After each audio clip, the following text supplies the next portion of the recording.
Hi, we are together again in the Catch of the Week episode. AI is such a big topic that we couldn't finish in one episode. So in the first one, we talk about business part of it, fundamental part of it, education part of it. But now I want to get into more detail about the effects in the society, maybe in the film industry, even in the movies. We are seeing more dystopic topics. So, what are your observations about this? It's quite getting more and more interesting as film industry. Maybe starting from the Terminators, have been studying AI a lot, and it is affecting people's perception a lot as well. So, again, it will be quite interesting in the future if you think about when you write AI to draft an email. You can maybe fully automate it. Only you select the emotion and the yes or no kind of the final message of the email, and you send it out. And your recipient reads your email by using AI and replies to your email by using AI and sends you back. So we might soon be evolving in the future AI talking to each other, or people are using more and more AI, like you said, in the filming industry. That was the reason behind the strike in Hollywood at the beginning of the year. And there was an agreement to limit the use of AI in the movies and everything. So if a movie is 100% generated by AI, you think you can generate it yourself. Why do I need to pay and everything? Really, it will evolve into quite interesting. There is also a very recent social media app launched. I can't remember the name at the moment. I will think. But the AI avatars are generating content and also interacting with each other. It raises the question, why do we need that? Like, what is the point out of it? But also we need to think about the expectations and adoption or embraced by the generations as well.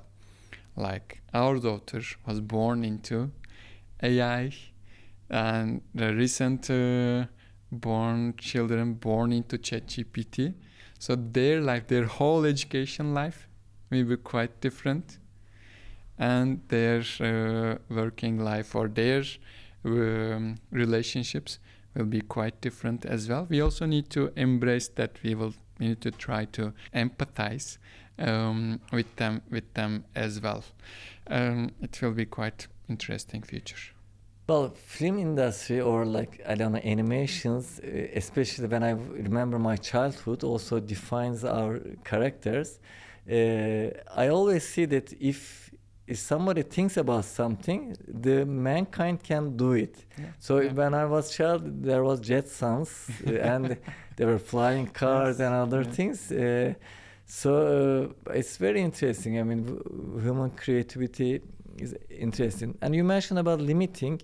I have a friend, a professor. She's a professor in a university, and she was always complaining about ChatGPT. All the homeworks were done by ChatGPT. So, what do you think about this, like education and all things? Also, if you look at all newspapers, math teachers protested against calculator use 40 years ago. So I think teachers need to change the way they do their assignments. I call them lazy teachers. Living in the time of AI, a teacher cannot continue delivering the same kind of teaching and also giving same kind of assignments. Also, if you check the recent tools, there are now tools which listens to the professor real time in the classroom, gets the script of the professor, creates notes for you, even creates flashcards and some slides for you to study later on. So in this environment, the role of a teacher needs to change a lot. We shouldn't utilize teachers, or teachers shouldn't use much of their times to teach theory or something that they can learn from ChatGPT. A student can ask ChatGPT, teach me AI or give a background. I'm a 9-year-old, I'm a 10th grader, teach me AI. And ChatGPT personalizes in a great, much better than a teacher to their level with the examples and everything. Then the teacher should have a more like a mentor role, a guidance, what to learn, what are the best ways to learn, what are the topics to focus, or how to apply what you learn in a group environment, in a student or in a classroom environment. So definitely we shouldn't have lazy teachers, and that's what, as I said earlier, Dubai is trying to do. They will teach all the teachers in AI, and the teachers who utilizes AI the most will be rewarded next year. Okay, let's touch upon some other sectors, for example, healthcare. Any other change we will see there? Yeah, definitely. So currently, actually, some models, some AI solutions are beating doctors for MRI scans or X-rays, because a doctor has a memory, but AI doesn't have a limit in memory, right? It can remember all types of cancer or any kind of disease you can think of, and it can just benchmark, compare against the current image, whatever it might be, without going to all the details, all the pixel details of the image. Or even it's performing better in the triage process, which part of the hospital you should visit, etc., etc. So we will, and also even in the admin tasks, there are now tools available, which is listening to the conversation between doctor and the patient. It's taking notes. It is making the categorization of according to the code of the symptoms or the diagnosis, and also, of course, it is recommending some medication as well, so that doctors can spend more time dealing with patients rather than the reporting and everything. What else? Art, sports. Art is interesting. Art, I don't see art generated by AI so genuine or so attractive, because it is one of the things that creativity is one of the things that makes us human, right? I'm more into the Renaissance art, not much contemporary art. But that when you think that a human can do that level of art, you really see the talent. But when you see AI doing some art, it is okay, I think, not but so attractive for me. I think that, but there's an exception. I'm sure you are following him. Refik Anadolu, the famous Turkish artist. Yeah, he's of using course. AI. He's employing a lot of AI engineers, data scientists in his team actually. Still, personally, I don't find he's very attractive as well. Okay, what makes you excited about AI, or what keeps you awake? Yeah, you said sports, for example. There are now tools which is watching or recording, collecting data from the events. Let's say a match, a basketball match. So AI can collect 29 data points per second when there's a live feed. Sorry, 29 data points from the body of an athlete, of a player, per frame. It even knows which direction the athlete is looking at. And now the managers are using it for hiring, for scouting purposes, and also, of course, the directors, the technical director of the team, coaches are using it to better coach the people as well. Because a coach can look at a certain point in a match, during a match, or has a limited time. But when you get a report of the entire match for each player for some specific areas. It started like 20 plus years ago with Moneyball. I was going to tell, I mean, it's more about statistics and mathematics, but this was, I think, one of the beginning. Most enhanced version we have at the moment. You know, I spoke to Mr. Ergin Ataman. He was so successful this year. He won the EuroLeague and the National League. But it was maybe 3 years ago, because I wanted to make a program about technology or digital disruption in every sector, and he was telling me how they are using technology in the trainings, the numbers, the datas. So we will see it more, I think. Maybe my last question could be about what is next now, because now currently, I mean, we are talking about AI, but maybe, I don't know, 3 years ago it was blockchain or cryptocurrencies. Every year the trending topic might change. So how will we catch the next AI? I think it will evolve a lot into personalization or individualization. I like as a better word. When you use AI more and more in many fields, you can get more personalized offers, services, more quality products, etc. And even if you follow the Elon Musk's Neuralink company and advancements, like it's I think the top of the personalization. So you have a chip in your body which you don't need an extra interface to interact with AI. So currently we have our laptops, our phones. I said earlier that we will be able to talk with them as another interface, as an easier communication. But if you can interact with AI directly from your brain, it will be quite interesting. Yeah. Or if you are wearing glasses, contact lenses, it shows you, like as we speak, if it gives me some in front of my AI that you cannot see, that some script suggestions, talk about this, talk about that, etc., etc., it will be quite some. And it is currently possible. Technology needs to advance a little bit more. I really want this technology. Why? I mean, maybe I'm getting old, and maybe I know lots of people. I see many people say, hi, how are you? I said, okay, I know this guy, but who was it? So I want something like Shazam of the real person. I'll just show the camera. Maybe they will put in our eyes, and he will say, okay, he's this guy, she's this guy. You met here.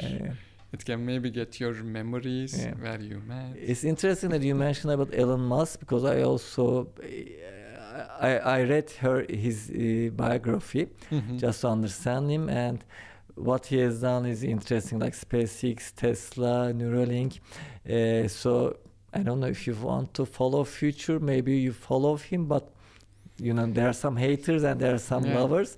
So is there any other futuristic people that you follow, or what do you want to tell about Elon Musk? Elon Musk is, I would say I'm in favor of him, especially with this, you must have seen the Twitter pay package, Tesla pay package vote, which was about more than $50 billion, and the investors voted for it. They approved that he can get this pay package $50+ billion or something. So he also has a company called XAI, in case you don't know. And it is expected that he will spend more focus, or he will divert more of his focus towards there.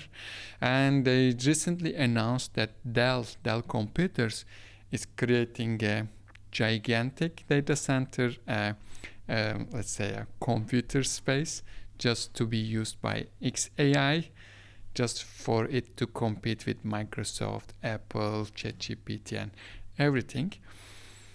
So when you think about standalone, it sounds okay, it will compete, but when you link it with the data they have with Twitter, or now X, it will get quite interesting, because X has a lot of personal data, people's lives, reactions, and everything, it will create some interesting personalized models. And also later, at the end of last year, he also asked the X team to convert X into a super app. A super app is this more famous in China. You have a lot of capabilities, e-commerce, booking a ride, and fintech capabilities, payments, sending, receiving money, etc. He was also a co-founder of PayPal, so he has some experience in fintech. When he combines it with the data Twitter has and melt it all in the umbrella of AI, he might be something into next big thing in AI, basically. There are, in terms of specific futuristics, like I like Michael Walsh. I follow him, and by chance I found out that he is the uncle of one of my friends. He's married to his... I thought you were going to say he's a chemical engineer also. No. Maybe, I don't know. And he has good projections about the future of AI. And he came to Abu Dhabi recently, by the way. I think in April or something. Of course, Lex Friedman, he is also doing generating good content where they discuss what's next in the AI with the top people, the fathers and the thought leaders in AI as well. Yeah, I would recommend these. Okay.